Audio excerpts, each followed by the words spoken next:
What's the most rebellious thing you did as a teenager? In my family, there was one rule. I needed my twins' permission to seek medical help. I was watching Vanessa practice her birthday speech when my lungs seized up. I reached for my inhaler on the coffee table, but Mom snatched it away. Vanessa, does Ellie need this? My twin didn't even look up from her phone. She used it at lunch. She's fine. You heard your sister. Mom dropped my inhaler in her purse. No attention seeking today. It's Vanessa's sweet 16th. The rule had been in place since we were 12. The day I faked pneumonia during Vanessa's ballet recital. I hadn't faked it, but Vanessa said I had. So that became the truth. From then on, every headache, every fever, every asthma attack had to be verified by the golden twin. Can't breathe. The wheeze was starting. That whistling sound my doctor called, your body's alarm bell. Ellie! Dad's voice boomed from the doorway. What do we do when you claim you're sick? I knew the script. Ask Vanessa first. And what did Vanessa say? Vanessa finally looked up, annoyed. I said she's fine. Gosh, Ellie, do you have to make my day about you? My chest was tightening like someone was sitting on it. Each breath felt like sucking air through a coffee stirrer. Please, I gasped. Need hospital. Mom! Vanessa whined. She's doing it again. Make her stop. Mom rushed to comfort Vanessa. Don't worry, sweetie. Ellie, go to your room if you're going to act like this. The modeling scout will be here soon. I tried to stand but had to grip the couch. My fingernails were starting to tinge blue. Look. I held up my hands. Vanessa laughed. She probably painted them blue. Remember when she faked passing out at my recital? I hadn't faked it. I'd had an asthma attack, but Vanessa told everyone I was jealous, so my parents refused to leave her performance. The doorbell rang. Party guests started to arrive. Ellie, disappear, Dad ordered. Vanessa's modeling scout is coming. We don't need you wheezing in the background. I couldn't move. My lungs were working overtime, visible through my shirt. Every breath was a battle I was losing. Mom, please, I need hospital. Vanessa, Mom called out sweetly. Your sister's asking for the hospital. What do you think? Vanessa. She stood directly in front of me, blocking my parents' view. For a second, I saw something flicker in her eyes. She's faking, Vanessa announced loudly. She's just mad Ted's coming. Ted, my childhood friend who Vanessa stole just because she could. I knew it, Mom shouted. Ellie, stop this immediately! That's when I started coughing blood. Vanessa's best friend Jenny walked in and froze. Oh my gosh, what's wrong with Ellie? Nothing, Vanessa said quickly. She's being dramatic. Vanessa, she's coughing blood. No, they're not. Vanessa stepped in front of me again. Everything's perfect. Go help with decorations. But Jenny was pre-med. She pushed past Vanessa and grabbed my wrist. Her pulse is racing. This is a medical emergency. We don't do medical emergencies without Vanessa's approval, Dad said, like it was totally normal. House rules. What? Jenny looked horrified. Vanessa knows Ellie best, Mom explained. She can tell when Ellie's really sick versus performing. Performing? Jenny was already dialing 911. She's in respiratory failure. Give me that phone. Dad lunged for it. Mr. Lit, with all due respect, your daughter is dying. Vanessa? Mom turned desperately to my twin. Is Ellie dying? Vanessa hesitated. The spotlight was off her, on her birthday, because of me. Again. No, Vanessa said firmly. She's not dying. She does this every time something important happens to me. That's when I stopped breathing entirely. The silence was immediate. Ellie? Vanessa's voice wavered slightly. Stop it. People are arriving. Vanessa, she's not breathing, Jenny screamed. She's holding her breath, Vanessa insisted, but her voice cracked. She's really committed to ruining my party. I fell forward off the couch. The impact when I hit the floor should have hurt, but I couldn't feel anything anymore. Call 911. Jenny was doing chest compressions. Now! But Vanessa said, Mom started. I don't care what Vanessa said. More guests were arriving. I could hear screams, commotion. Someone was yelling about finding my inhaler. This is Ellie's fault, Vanessa was sobbing. She always does this. Always. Your sister is dying, Jenny screamed. Help me. Dad tried to pull Jenny away. Vanessa said she's fine. Through the fading darkness, I heard Ted's voice. Mr. Lit. What are you doing? She's blue. She's actually blue. The last thing I heard was Vanessa screaming, you're supposed to be on my side. I woke up 3 days later in the ICU. The doctor said I'd been clinically dead for 4 minutes. 4 minutes where my parents waited for Vanessa's permission to save me. My parents couldn't look at me. They just kept saying, Vanessa said you were fine, over and over. But Jenny knew the truth. Ted knew. Every guest at that party knew. And we were going to destroy them. The machines around my bed kept beeping in steady rhythm when I opened my eyes again and found the doctor standing there with his clipboard and this real serious look on his face. He pulled up a chair next to my bed and started explaining how my respiratory failure had been. So bad that my heart actually stopped for 4 whole minutes. And those 4 minutes without oxygen meant they needed to watch me super carefully for any lasting damage to my brain or other organs. His pen moved across the papers as he wrote down my responses to his questions about whether I could feel my fingers and toes and remember my birthday and count backwards from 10. The doctor then mentioned something that made my chest tighten in a different way when he said the hospital had already flagged my case to Child Protective Services because multiple witnesses at the party reported my parents refusing to let anyone call for medical help even when I was dying. He explained that someone from CPS would come talk to me once I was more stable, but that the hospital was required by law to report what happened since it looked like medical neglect. My parents showed up about an hour later, and Mom immediately started crying these big dramatic tears about how worried she'd been, while Dad kept saying over and over that they thought I was just being dramatic like I always was during Vanessa's important events. They wanted to take me home right away, but the doctor stepped in and told them firmly that I needed at least another week of observation, given how severe my cardiac arrest had been, and the potential for complications. After the doctor left to check on other patients, I pressed the call button, and when the nurse came in, I told her everything about the rule that had been in place since I was 12, where I needed Vanessa's permission for any medical care, including using my inhaler or going to the doctor. Her eyes went super wide and she grabbed her notepad and started writing down everything I said. while asking me to repeat certain parts, and she kept shaking her head and muttering that she needed to add all of this to my official medical file immediately. The next day, Jenny and Ted showed up together, and they both sat on either side of my bed, promising they would give official statements about everything they saw at the party. Jenny pulled out this notebook where she'd written down all my vital signs from before the ambulance arrived using the medical knowledge from her pre-med classes. And Ted showed me his phone where he'd actually recorded some of what happened, including my dad trying to physically stop Jenny from calling 911. 2 days later, a woman named Gabriela Reyes from CPS came to interview me, and she was really gentle but super thorough in her questions about the medical permission rule and how long it had been going on. She took photos of all the old scars on my arms from untreated allergic reactions that had gotten infected, and wrote down every single incident I could remember where Vanessa had denied me medical care for things like strep throat and a broken finger and severe food poisoning. The next morning, Dr. Arthur Keller, who was a lung specialist, came to evaluate my asthma, and spent over an hour teaching me how to create a detailed action plan that didn't need anyone's permission but mine to follow. He showed me the right way to use my inhaler with a spacer, and gave me this device called a peak flow meter that would let me track my breathing every single day, so I could catch problems before they got dangerous. My parents came back to visit again 2 days later, and this time they pressured me hard to tell everyone I had exaggerated what happened, and that our family didn't need this kind of attention from CPS or the police. I had my phone hidden under my blanket recording everything as Dad leaned in close and said they would make my life absolutely miserable if I didn't stop cooperating with the investigation and come home like nothing happened. While I was stuck in the hospital bed, I scrolled through social media and saw that Vanessa had posted dozens of photos from her Sweet 16 party, acting like nothing had happened with captions about the best night ever and her amazing modeling scout meeting. The comments were split between people asking if I was okay, since they'd heard I'd been taken away in an ambulance, and others who believed her story that I was just faking to get attention on her special day. And seeing those perfect curated images while I had IV lines in my arms and oxygen monitors on my fingers made me feel physically sick.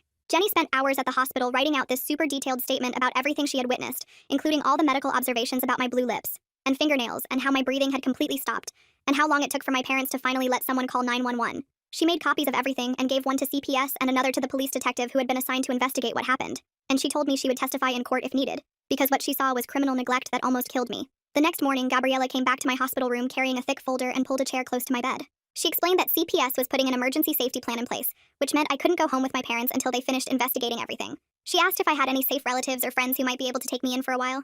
I thought about my aunts and uncles, but they all lived too far away, or had always sided with my parents about Vanessa being perfect. Jenny had been texting me all morning, and when I mentioned needing somewhere to stay, she immediately called her mom, who said yes without even hesitating. Gabriela had to run background checks on Jenny's parents and do a home visit to make sure their house was safe, which took 3 days of paperwork and phone calls. The social worker came to inspect Jenny's house, checking that there was a proper bedroom for me, and asking her parents tons of questions about their work schedules and whether they understood what they were taking on. Once everything got approved, Jenny's dad drove his truck to my parents' house to help me pack my stuff. My parents stood in the doorway watching with these angry looks on their faces while I grabbed clothes and books and my school laptop from my room. Mom kept saying this was all a big misunderstanding, and I should just come home where I belonged, but Gabriela was there making sure they didn't try to stop me from leaving. Dad crossed his arms and told me I was making a huge mistake that would destroy our family, but I just kept packing boxes and carrying them out to the truck. Vanessa watched from her bedroom window upstairs, and I could see her typing on her phone, probably telling everyone her version of what was happening. After we loaded everything, Jenny's mom had already set up the guest room with new sheets and cleared out half the closet for my clothes. The next week, I had to meet with the school counselor, Megan Watson, who had this tiny office filled with motivational posters and a bowl of candy on her desk. She pulled up my class schedule on her computer and started making notes about which teachers needed to know about my situation and what accommodations I would need. She made sure I had permission to carry my inhaler everywhere and could leave any class if I started having breathing problems without needing to ask first. She also set up extended deadlines for all the assignments I'd missed while in the hospital, and arranged for me to eat lunch in her office if the cafeteria felt too overwhelming. Ted texted me that night saying he'd found something I needed to see, and when we met up at the coffee shop near school, he showed me screenshots from 2 years ago. They were messages between him and Vanessa, where she was laughing about how I'd begged her to let me see a doctor for strep throat, and she'd said no just to see how long I'd suffer. She'd written, "It's so funny how she has to ask me permission for everything medical," with laughing emojis, and Ted had saved all of it because even back then something felt wrong to him. He forwarded everything to Gabriela's email while we sat there, and he promised he would testify about what he saw at the party, and these old messages if they needed him to. Dr. Keller scheduled another appointment where he spent over an hour teaching me how to use this peak flow meter properly, showing me how to blow into it 3 times every morning and night, and record the numbers in a special chart. He explained that normal readings for someone my age should be between 380 and 400, but mine were only hitting 250 because of all the damage from untreated attacks over the years. He showed me the zones on the chart, green meaning I was okay, yellow meaning I needed to be careful and maybe use my rescue inhaler, and red meaning I needed to get to the hospital immediately. For the first time in 4 years, I could actually track what was happening in my lungs instead of waiting for Vanessa to decide if I was sick enough. That same day, someone sent me a screenshot from our school group chat, where people were asking if I was okay since they'd heard an ambulance came to Vanessa's party. Vanessa had replied saying I was staying with friends for a bit because I wanted attention, and everyone should stop spreading rumors about our family. A bunch of kids pushed back, saying they'd heard from people at the party that I'd actually stopped breathing and almost died, but Vanessa kept insisting it was all exaggerated and I was fine. She wrote that I'd always been jealous of her, and this was just another attempt to ruin something important to her. Gabriela called me a few days later and asked me to come to the CPS office, where she sat me down in the small room with fluorescent lights and explained how the whole investigation would work. She said they were looking at possible criminal charges against my parents for child endangerment and medical neglect, but warned me it could take months of interviews and court dates. She asked if I was prepared for such a long process, and if I understood that my parents might face jail time, or at least probation, if charges were filed. 2 weeks after leaving the hospital, I finally went back to the school, and walking through those front doors felt like everyone was staring at me and whispering about what had happened. In third period, my chest started getting tight, and I could feel that familiar wheeze starting. But this time, I just pulled out my inhaler and used it right there in class without asking anyone. The attack passed within minutes, and my teacher didn't even question it because Megan had already told all of them about my medical plan. Later that week, a thick envelope arrived at Jenny's house from the hospital, and inside was a copy of all my discharge paperwork, including the nurse's official notes. Reading through the medical terms was weird but validating, seeing words like severe respiratory distress and suspected medical neglect, and Child Protective Services notified due to parents' refusal to seek treatment. The next page had more details about my 4 minutes of cardiac arrest and how Jenny's CPR probably saved my life before the paramedics arrived. At the bottom, the attending physician had written that my parents had shown concerning lack of appropriate response to life-threatening medical emergency and recommended immediate CPS involvement. Then on Friday afternoon, I got an email from the principal saying my parents had requested a meeting to discuss what they called misunderstandings and rumors about our family situation that were affecting Vanessa at the school. The meeting was scheduled for the following Thursday, and just thinking about sitting in the same room with them while they tried to twist everything around made my stomach hurt. Megan promised she would be there with me and said I didn't have to go if I didn't feel safe, but I knew I needed to face them and tell the truth about what they'd done. 2 days before the meeting, Megan called me into her office after school, and we spent 3 hours going over everything that might happen. She pulled out this thick folder with papers about student rights and started marking sections with sticky notes while explaining how my parents couldn't force me to leave with them or sign anything. She showed me where to sit in the conference room so I'd be closest to the door and wrote down phrases I could use if they started yelling or trying to make me feel guilty. Her hands moved quickly across the papers, highlighting parts about medical autonomy for minors in abuse cases, and she practiced with me how to stay calm by counting my breaths if things got intense. She promised she'd sit right next to me and take notes on everything they said, and if I needed a break, I could just tap her arm twice and we'd leave the room immediately. The next morning, Jenny came to find me before first period and handed me a manila envelope with her official statement inside. I sat on the hallway floor and read through 4 pages of medical terms describing my condition that day, with specific numbers for my pulse rate and breathing patterns she'd observed. She'd written how my lips were cyanotic, and my nail beds showed severe oxygen deprivation, using all the clinical language from her pre-med courses that made everything sound even more serious. At the bottom, she'd signed and dated it, with a note saying she'd already given copies to Gabriella and the detective investigating the case. After chemistry on Wednesday, I was putting my books in my locker when Vanessa appeared behind me and slammed the door shut. She grabbed my wrist and twisted it, demanding I tell everyone I was fine and that the whole thing was blown out of proportion. I tried to pull away, but she dug her nails in deeper, leaving these red marks on my skin while hissing that I was ruining her life over nothing. When I finally yanked my arm free and started walking away, she grabbed my shoulder and spun me around so hard I dropped my books everywhere. Other kids in the hallway stopped to stare as she screamed that I'd always been jealous, and this was just my latest attempt to steal attention from her. I picked up my books without saying anything and walked straight to the nurse's office, where she photographed the nail marks on my arm and wrote up an incident report. That night, I couldn't stop scrolling through social media, reading comment after comment about the party. Some kids who were there wrote about seeing me on the floor turning blue while my parents just stood there arguing with Jenny instead of helping. Others, mostly Vanessa's friends, posted that I'd always been dramatic and probably planned the whole thing to ruin her birthday. One girl from my English class wrote a long post about how she'd seen me have asthma attacks at the school before, and they were definitely real, not fake like Vanessa claimed. The arguments in the comments got nasty, with people taking sides and sharing screenshots of old posts where Vanessa had mentioned controlling my medical decisions. Thursday arrived and I sat in the conference room between Megan and the principal while my parents walked in with their lawyer. Mom started crying immediately, saying I'd always been difficult and prone to exaggeration, while Dad kept repeating that Vanessa understood me better than anyone. They insisted the permission rule was just their way of preventing me from seeking unnecessary medical attention for minor issues. I waited until they finished their speech, then calmly explained how the rule started when I was 12 and listed specific times Vanessa had denied me medical care. The principal's face changed as I described waiting 6 hours with a broken finger because Vanessa was at a sleepover and couldn't be bothered to give permission. When I mentioned the time I had strep throat for 2 weeks because Vanessa said I was faking to get out of her choir concert, the principal started writing notes frantically. My parents' lawyer tried to interrupt, but the principal held up his hand and asked me to continue, so I told him about every single incident I could remember. Later that week, Gabriella called to tell me about her interview with Vanessa, who'd spent 2 hours insisting I'd been faking illnesses since we were little kids. Vanessa had given this whole timeline of supposed fake sick days and attention-seeking behaviors, but when Gabriella asked for specifics, most of the dates didn't match up with any school absences. Then Gabriella pulled out my medical records from when I was 12, showing I'd been hospitalized with severe pneumonia that had gone untreated for so long it caused permanent lung damage. Vanessa apparently went quiet when she saw the chest x-rays showing the scarring, then tried to claim she didn't remember that incident. The pediatric clinic faxed over 15 years of medical files the following Monday, and Dr.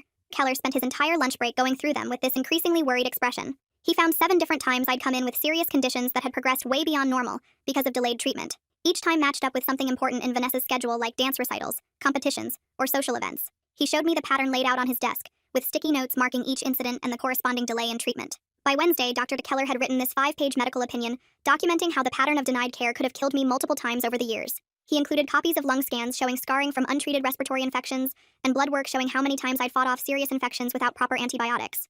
His report stated that no child could fake the kind of physical evidence shown in my medical history, and the delays in treatment constituted clear medical neglect. That night, my phone buzzed with texts from both my parents saying if I didn't tell CPS I was exaggerating, they'd cut off my college fund and make sure I had nowhere to live when I turned 18. Dad's messages got increasingly angry, calling me ungrateful and saying I was destroying our family over teenage drama. I screenshot everything and immediately forwarded it all to Gabriella and to Ivy Serrano, the civil attorney Megan had connected me with earlier that week. The next morning, Ivy filed paperwork for an emergency protective order at the courthouse, explaining that this would work faster than waiting for criminal charges. She said the order would legally prevent my parents from interfering with my medical care or contacting me about the ongoing investigation, and since we had their threatening texts as evidence, the judge would likely approve it quickly. I sat at Jenny's kitchen table that weekend with a yellow legal pad and started writing down every single time I could remember being sick and what happened. The first column had the date if I could remember it, the second had what was wrong with me, the third had what Vanessa was doing that day, and the fourth had whether I got help or not. After 3 hours, I had 4 pages filled with tiny writing, and the pattern was so obvious it made me sick to my stomach.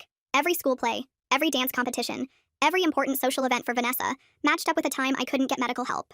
I remembered the time I had strep throat during her 8th grade graduation and had to sit through the whole ceremony with a fever of 103 because she said I was faking. The time I broke my wrist falling off my bike but couldn't go to the ER until the next day because Vanessa had a sleepover and didn't want the attention on me. Each incident got its own line on my timeline, and by the time I finished, I had documented 27 separate times over 4 years where Vanessa denied me medical care for actual injuries or illnesses. My phone buzzed with a voicemail from Ted, and when I played it, his voice was shaky, but clear as he described everything he saw at the party. He talked about my blue lips, my fingernails turning purple, how I was gasping like a fish out of water, and most importantly, how my dad physically grabbed Jenny's arm to stop her from calling 911. Ted said he'd been recording video for Vanessa's birthday montage and caught some of it on his phone, including my dad saying they needed Vanessa's permission first. 3 days later, I was sitting in a courtroom with Ivy for the protective order hearing, and my parents walked in with some expensive-looking lawyer in a gray suit. He immediately started arguing that this was a private family matter that didn't belong in court, and that parents have the right to make medical decisions for their minor children. The judge, an older woman with reading glasses on a chain, looked at him over those glasses and asked if he was seriously arguing that one child should have medical authority over another child.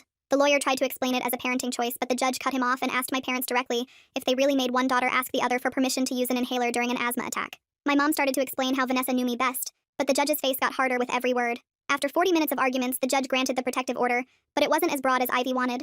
I got full control over my own medical decisions without needing anyone's permission ever again, and my parents could only see me with supervision from CPS or another approved adult. The judge said she'd never heard of parents delegating medical decisions to a sibling and found it deeply concerning, but she couldn't grant the full no-contact order without more evidence of direct harm. That afternoon, I checked my phone and saw Vanessa's Instagram rant about how I'd ruined her entire future. The modeling scout had officially withdrawn their interest after hearing about what happened at her party, and she was blaming me for destroying her dreams with my attention-seeking dramatics. The comments were brutal, though, with kids from the school calling her out for letting me almost die, and I noticed several of her friends had unfollowed her, including 2 girls from her dance team.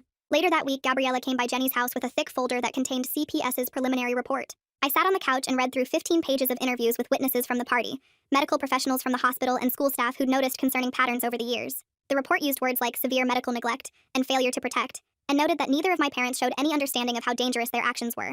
The investigator recommended continued CPS involvement with mandatory parenting classes and supervised visitation only. 2 days after that, I met with Reed Schwartz, the assistant DA, in his office downtown. He was younger than I expected, with thick black hair, and looked tired as he explained that while what my parents did was definitely criminal, proving they intended to kill me would be almost impossible. He said child endangerment charges were much more likely to stick since there was clear evidence they put me in danger by denying medical care. He asked me to write out a victim impact statement and said the case would probably take months to go through the system. That weekend, I found out my parents had filed a complaint with CPS, claiming Jenny's family was alienating me from them and poisoning me against my real family. The accusation made my hands shake with anger because Jenny's family literally saved my life, while my own parents stood there and watched me die.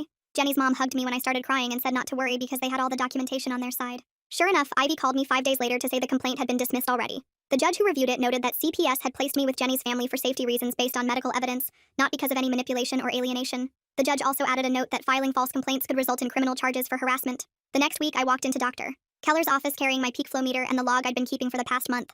I'd been recording my numbers 3 times a day just like he taught me, and the improvement was right there in black and white. My baseline had gone from 250 to 380, and I hadn't had a single serious attack since I'd been taking my maintenance inhaler every day without needing anyone's permission. Dr. Keller smiled when he saw the charts and said this was exactly what he expected to see when asthma was properly managed instead of being was ignored until it became an emergency. 3 days after that appointment, the school called me to their main office for the code of conduct hearing about Vanessa. I walked into the conference room and saw the principal sitting with 2 other administrators behind a long table. They had a thick folder open with typed reports and witness statements from kids who saw Vanessa grab me in the hallway last week. The principal asked me to describe what happened, and I told them how she cornered me after chemistry and grabbed my arm hard enough to leave marks. I showed them the photos Jenny took of the bruises that were still yellow and green on my forearm. They wrote everything down and asked if this was the first time she'd done something like this. I explained about the other times she'd followed me between classes or blocked my path to yell at me since I'd been staying with Jenny's family. The assistant principal pulled out more papers and said 3 teachers had reported seeing Vanessa approach me even after being told to stay away. They said they were taking this seriously because of the ongoing legal situation with my parents, and would make a decision within 2 days. That night around 11, my phone buzzed with a voice message from Vanessa's number. I almost deleted it without listening, but something made me press play. Her voice was shaky, and she was crying as she said she knew I was really sick at the party, but couldn't let me ruin her big moment with the modeling scout. She kept talking about how she panicked when she saw me turning blue and needed it to be fake, so she wouldn't feel guilty about wanting her party to be perfect. She said she never meant for me to actually die, but she couldn't admit she was wrong in front of everyone. My hands were shaking as I listened to her admit she knew I was dying, and chose to lie about it anyway. I immediately saved the message to 3 different places on my phone and my laptop. I forwarded copies to Ivy and Gabriella and Reed within minutes, because this changed everything. Vanessa had just confessed to knowingly denying me medical care during an emergency that almost killed me. The next morning, Dr. Keller called to say he'd finished writing his formal letter for the criminal case. He read parts of it to me over the phone, explaining how denying asthma medication during an acute attack was medical neglect that could cause death. He used specific medical terms about respiratory failure and cardiac arrest that made what happened sound as serious as it actually was. He said he'd already sent copies to Reed and would testify as an expert witness if needed. 2 days later, Reed called while I was doing homework at Jenny's kitchen table. He said they reviewed all the evidence, including Vanessa's voice message, and were moving forward with misdemeanor child endangerment charges against my parents. He explained that felony charges were unlikely because proving intent was too hard, but these charges still meant real consequences. He said my parents would have to appear in court and could face up to a year in jail, though that was unlikely for first-time offenders. He asked if I was okay with this level of accountability, and I said yes because it was better than nothing. The following week, I had to go to a CPS case conference at their office downtown. Gabriella was there with 2 supervisors, and they talked about next steps for my case. They suggested family therapy with continued supervision once the criminal case was over. I told them I didn't feel safe in therapy with people who hadn't admitted doing anything wrong. I explained how my parents still insisted they were just following house rules and didn't see the problem. The supervisors looked at each other and agreed to revisit therapy after the criminal case finished. They said my safety came first, and forcing therapy before my parents accepted responsibility could do more harm than good. Later that week, Megan called me into her office at the school to work on something she called an accommodations plan. She had forms spread across her desk that would guarantee I always had access to my medication at the school. We wrote down that I could leave any class if I had breathing problems without needing permission. She added that I could carry my inhaler at all times and use it whenever I needed without asking anyone first. She made sure no teacher could question or deny these accommodations no matter what. She filed copies with the nurse and every one of my teachers and gave me a card to carry that explained my rights. Ted texted me that weekend asking if we could talk about the criminal hearing. We met at a coffee shop near school and sat at a corner table. He said he wanted to testify about what he saw at the party, but didn't know if I wanted him involved. We had an awkward conversation about how Vanessa had manipulated him too, by lying about me being jealous and dramatic. He showed me texts where she'd convinced him I was faking being sick for attention over the years. We agreed he should focus on just the facts of what he witnessed at the party, like my blue lips, and my dad trying to stop Jenny from calling 911. The conversation was weird but necessary, and we both knew his testimony could help the case. A few days before the hearing, I met with Gabriella and Ivy at Ivy's office. I told them I wanted to testify at the criminal hearing, but not as a victim. I wanted to speak as someone telling the truth about what happened to me. They helped me practice what I would say without making me feel weak or broken. Gabriella reminded me to stick to facts, and Ivy showed me how to stay calm if the defense attorney tried to upset me. We went over my statement again and again until I could say it without crying. The next week during gym class, I felt that familiar tightness starting in my chest. Instead of panicking, I immediately used my inhaler and pulled out my peak flow meter. I blew into it and saw my numbers were dropping, but not dangerously low yet. I told the teacher I needed to sit out and monitor my breathing. I used my inhaler again after 5 minutes and kept checking my peak flow every few minutes. Within 15 minutes, my numbers were back up to safe levels and the tightness was gone. The gym teacher watched the whole thing and told me I handled it perfectly. She said she was impressed by how calm and prepared I was. I realized as I put my inhaler back in my pocket that I wasn't scared anymore because I finally had control over my own body and health. 3 days later, I was walking to my car after school when I saw my parents' SUV parked right next to Jenny's Honda. My stomach dropped as they got out and started walking toward me even though the protective order said they couldn't come within 50 feet. I pulled out my phone and dialed the compliance line number Ivy had made me save, telling them exactly where I was while my parents kept coming closer. Mom was crying, and Dad kept saying they just wanted to talk for 5 minutes, but I stayed on the phone and backed away toward the school entrance. Within 4 minutes, 2 security guards came running out and put themselves between me and my parents while one documented everything on his phone. Dad tried explaining they were my parents and had a right to see me, but the guard told him about the protective order on file with the school. They had to leave or campus police would arrest them for trespassing and violating a court order. The next morning, Vanessa found me at my locker and started screaming about how I destroyed her entire life and cost her the modeling contract she'd worked for since middle school. Students stopped to stare as she yelled that I was jealous and wanted to ruin everything good in her life just like I'd always done. I didn't say anything back, just held up my phone to record her while she kept screaming about how everyone at the school thought she was a monster now. When she finally stormed off, I went straight to the principal's office and showed him the video, explaining that Megan had taught me to document everything. He said this was the 3rd incident report about Vanessa this week, and called an emergency disciplinary hearing for that afternoon. The hearing lasted 2 hours with the principal, vice principal, and 3 teachers reviewing all the documented incidents plus witness statements from students who'd seen Vanessa corner me multiple times. They decided to suspend her from all extracurricular activities, including student council and debate team, and issued an official no-contact order that meant she couldn't approach me anywhere on the school property. If she violated it even once, she'd face immediate suspension and possible expulsion, which meant I finally had one place where I could feel safe from her. Reed called me that weekend to say he'd officially filed the misdemeanor child endangerment charges against my parents and needed me to prepare a victim impact statement for the court. I met with Ivy at her office downtown where we spent 3 hours writing and rewriting my statement until it focused only on facts without getting too emotional. We practiced me reading it out loud over and over, with Ivy timing me and helping me slow down when I started rushing through the hard parts. She taught me to pause and breathe between sections and look up at the judge instead of keeping my eyes on the paper the whole time. 2 weeks later, we all went to the courthouse for the arraignment where my parents would enter their plea. They stood at the defendant's table with their lawyer while the prosecutor read the charges about knowingly denying medical care to a minor in their custody. When the judge asked how they pleaded, they both said not guilty in voices that sounded smaller than I'd ever heard them. Vanessa sat in the gallery behind them, looking pale and younger than 16, her hair pulled back in a simple ponytail instead of her usual perfect curls. She kept staring at me like she was seeing me for the first time as an actual person, instead of just the twin who was supposed to stay in her shadow. The judge scheduled the trial for 6 weeks later and reminded my parents they still couldn't contact me except through lawyers. A month later, I stood at the podium in the courtroom reading my statement while my hands shook so bad I had to grip the edges to stay steady. I explained the permission rule in simple words, how it started when I was 12, and Vanessa decided I'd faked being sick at her recital. I described the day of the party, reading from my notes about not being able to breathe and my parents refusing to help even when I was turning blue. My voice cracked when I got to the part about dying for 4 minutes, but I kept going, getting stronger with each word until I was speaking clearly about what they'd done to me. The courtroom was completely silent except for my voice and Mom crying quietly at the defendant's table. After 3 days of testimony from Jenny, Ted, and several party guests, plus Dr. Keller's medical evidence about my scarred lungs from years of untreated infections, my parents' lawyer asked to meet with the prosecutor. They worked out a plea deal where my parents would plead guilty to a lesser charge in exchange for 18 months of mandated parenting classes and compliance monitoring instead of possible jail time. It wasn't the maximum punishment, but it meant they had to admit guilt, and it would stay on their criminal record forever, affecting any future jobs or housing applications. The judge approved the deal, but then added something extra, expanding my protective order to specifically state in legal language that Vanessa had zero authority over my medical decisions forever. The order said my health and medical care were my responsibility and right alone, and any attempt by family members to interfere would be considered a violation. 2 weeks after the trial ended, Gabriella came to Jenny's house for our final intensive meeting, where she said CPS was closing the active investigation phase. They were satisfied I was safe and thriving with Jenny's family, but would do periodic check-ins for the next year, and had set up therapy referrals if I wanted them. She gave me a folder with all the case documentation, and her direct number if I ever needed help again. That night at dinner, Jenny's parents said the emergency placement period was technically over, but they wanted me to know I was welcome to stay through the rest of the school year, and even through graduation if I wanted. Jenny's mom held my hand and said I'd become like a second daughter to them, and they couldn't imagine me leaving now. I said yes immediately because even though we weren't related by blood, they'd shown me more real family love in 3 months than my biological family had in 16 years. 3 months flew by faster than I expected, and suddenly I was sitting in Dr. Keller's office for my follow-up appointment, watching him pull up my test results on his computer screen. He pointed to the numbers showing my lung function had gone from 60% to almost 90%, just from taking my meds every day like I was supposed to. The improvement graphs looked like mountain slopes going up, and he printed them out for me to keep, while explaining how consistent treatment had reversed most of the damage from years of untreated attacks. He wrote prescriptions for 3 months of everything I needed, and made sure I had rescue inhalers for home, school, and Jenny's car.